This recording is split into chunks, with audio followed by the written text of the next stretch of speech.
Hi guys, hi people, hi loves. Hope you're doing well. It's your girl Fifimesh here. Welcome to my YouTube channel. Can I go to sleep? I'm a mother too, so it's not easy. And I'm home alone, so I have to deal with this. And I have to do this video like today.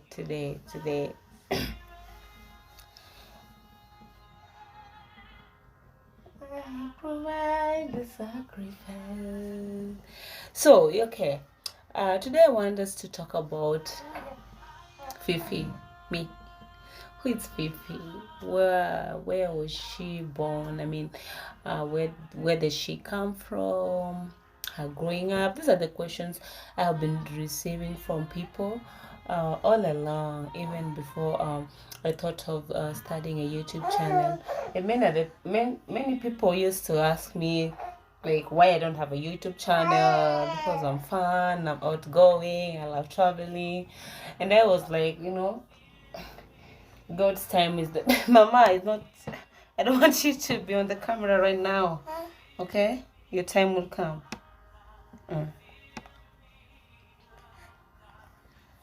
Being a parent is not easy. It's okay, guys. I'm sorry, guys.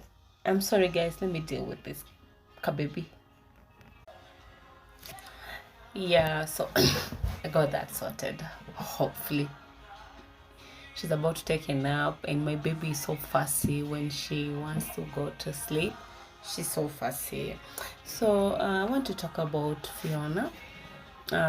Okay, Fifi was born in a place called Luanda. That is in Vihiga County. Okay, yeah, it's okay. I haven't bought a camera to do this yet, but we'll get there. I'm using my phone. It's okay, mommy.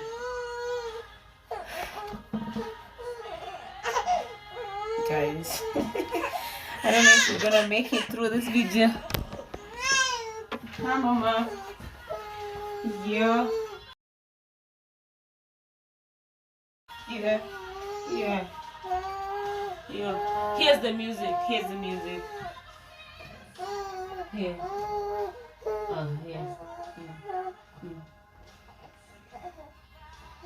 That's okay. Go to sleep, mommy. Go to sleep, Nora. Go to sleep, mommy. Go to me out. Feel me out.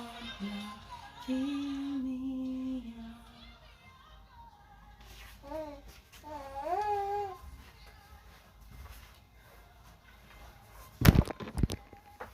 Okay.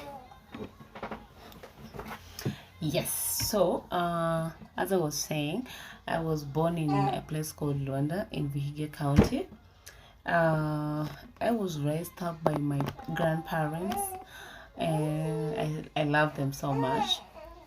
They're still living today, and I love them so much. My brother and I can say both of us were raised up with our grandparents, my elder brother and I. So yeah, we grew up in the village. We went to school in the village, and life back then was good. I can say that looking back now. But then we used to see it was not good. It was not what maybe we wanted or something. So, guys, let me deal with the baby. I'll be back. Well, guys, I got that sorted out. Dealing with kids. You have to learn how to maneuver and how to balance, because there is no right time, and there will never be a right time when it comes to dealing with babies. So it's us to, as a parent, it's on us to find a way how to balance stuff. And so she's sleeping right now. I got that sorted out. So yeah, I was talking about my growing up. Yeah, so I grew up in the village. I schooled in the village, and I spent 90% of my time in the village. Okay, and life was kind of not bad, not good. It was, let me say, it was normal.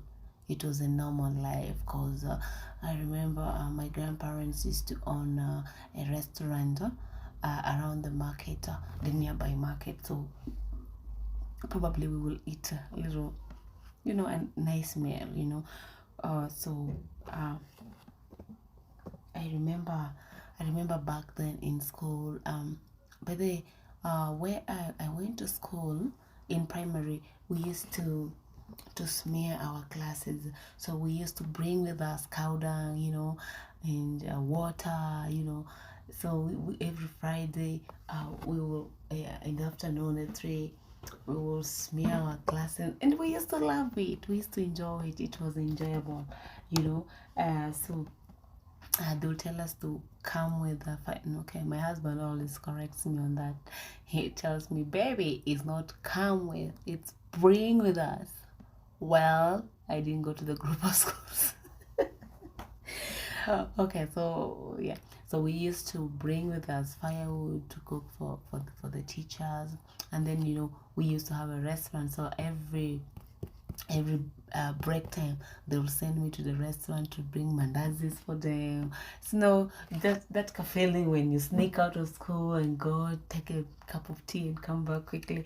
So it used to be very, very enjoyable, and I used to be a very, very neat, clean girl, and the teachers used to love me for that, and I was smart too anyway. But I used to make sure I iron my dress, I put the pleats, and then I wear my socks and I brush my shoe, So I used to be very neat, very, very neat. But sometimes I'll feel odd one out, and you want to suit in. So sometimes, most of the students used to come to school barefoot, So sometimes I'll leave my shoes at home and just go to school, barefoot. And when I go back in the evening, they'll be mad at me, like, why did you go to school barefoot and stuff? Because our toilets, they were so yuckish to the point, people will go, they will poo on top, but they will pee on top, and you are barefoot. You have to. I don't even want to think about it. But just by the grace of God, we never, most of us never got sick. I mean, God really protects his children, because he knows kids are very innocent. Because if I picture back then, if I play back the toilets, latrines we used to use those days, and they never had doors. So I remember, so you have to go, two of you. One will stand at the door, and they will cover you with their dress. So after you're done, you go again, and you do the same. So that's how we used to survive. Because our toilets were facing by the roadside, so everybody who was passing by the road will see us. And it never had doors, and we are just fine with it. So you have to go to the bathroom so to the toilet with a friend, so that you can help each other. We were the doors. Oh my God, hope the government has done something about that. Oh, we just survived by God's grace anyway. So yeah, I went through that. It was fun, and back then, and looking back, it was not. So yeah, I had a normal life, and I remember I used to sneak out, when there is a funeral in the neighborhood. I will sneak out. What I used to do is, because my grandparents, they were very, very, very, very very strict people, and being raised by them, I thank God for them. I love them to death. They were very strict, so, but I hate to go. So what we used to do is, during the day, you have to prepare earlier with your friends, okay? So they will just come and knock at the window. You have to be ready and just sneak out. But you have to prepare. Everything in life needs preparation. Even if you're going to steal, if you're going to do what, everything in life needs preparation. So during the day, those when they cut a tree, the remainder of that tree, how do you call it? I don't know how it's called in English, but in Swahili I think it's called chiki or something. So I'll take that one during the day and put it under the bed. Okay, do you know what I'll use that for? That one, when I want to go, we used to have dinner very early, 6 p.m. My grandmom used to cook early. The latest we could have dinner was 7. So after we do eat dinner, everybody goes to bed. Okay, so at around 9, I know now they're sleeping.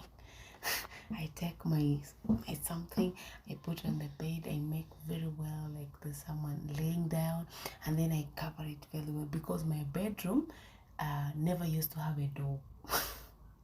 And my bedroom was close to the back door, the main back door, and that's the door my grandpa used to use a lot when he's going out to easy himself.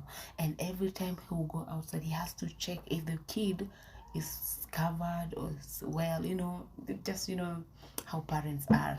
So every time he go check, he will see someone is on the bed. So, but I was stupid. So when you go, you don't remember going back home. When you go there, you're dancing songs like Vida, it's good tea, you're enjoying it. You don't care. Tomorrow you have to be in school, So when it's now dawn, it's 6. No, it's you're still there. It's at 7. And people are seeing you. They'll tell your teachers, they'll tell your parents. You don't care.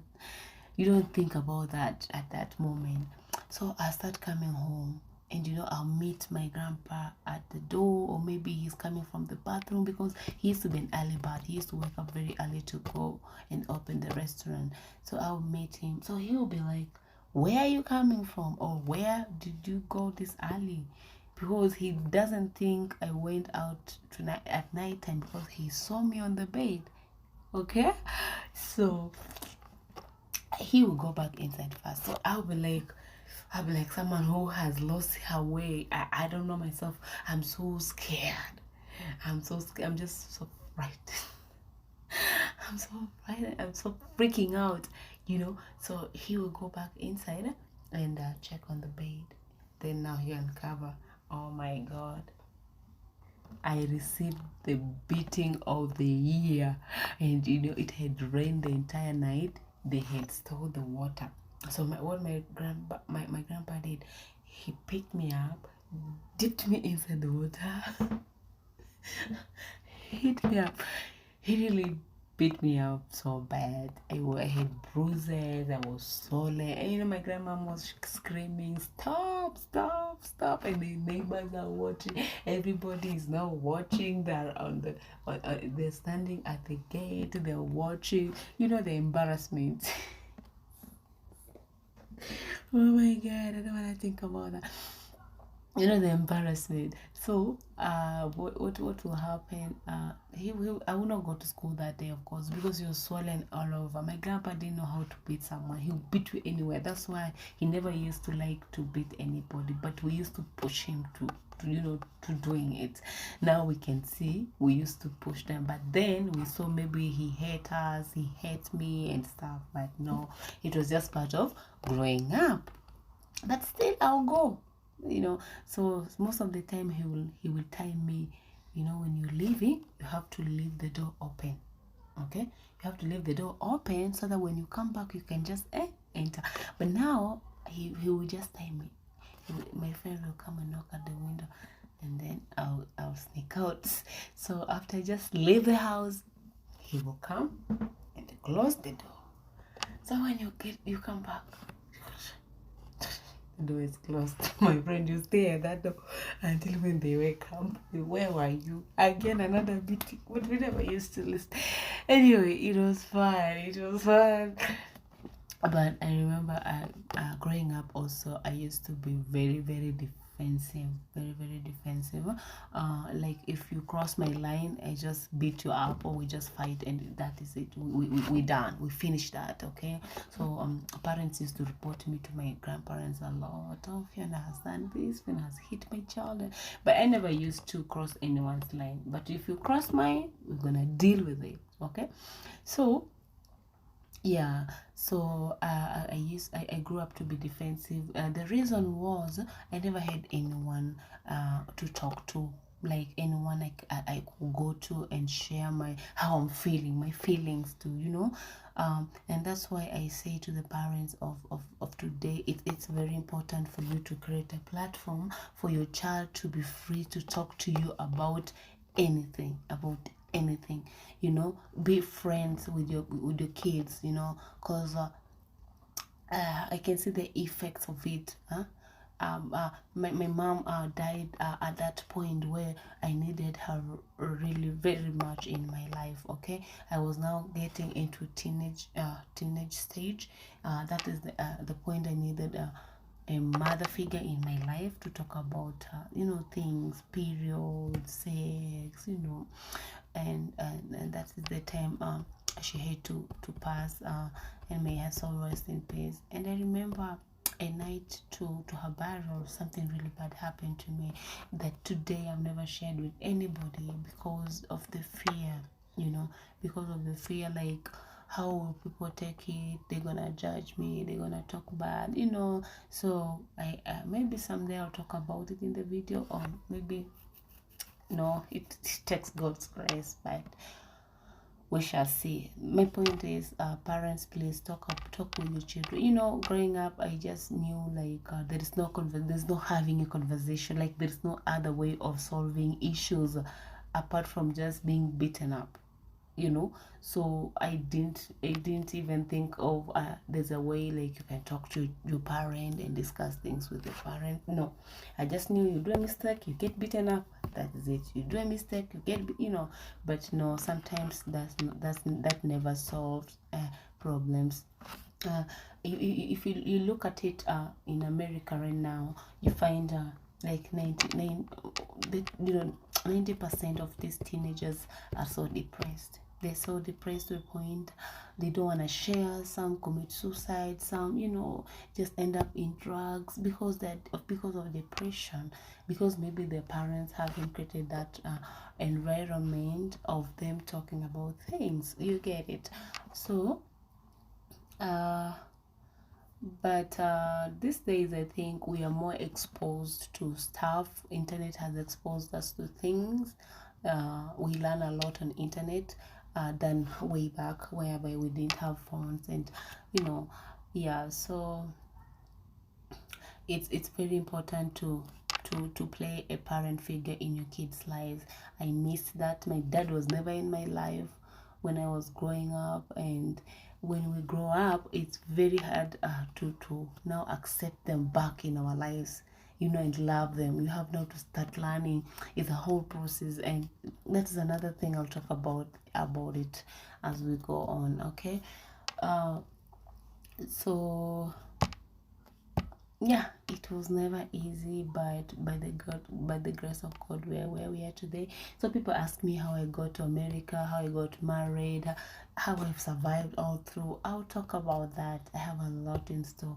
We're gonna talk about that as time goes by. I'm gonna talk about fitness, because I just gave birth, and I hate to get back in shape. I hate to fade off the baby fat. So I had to look for a trainer, and I will introduce her to you guys soon. She's a sweetheart. She's a best friend, and yeah, we're gonna talk about business. I'm gonna guys teach you guys how to do 1, 2, 3, and something.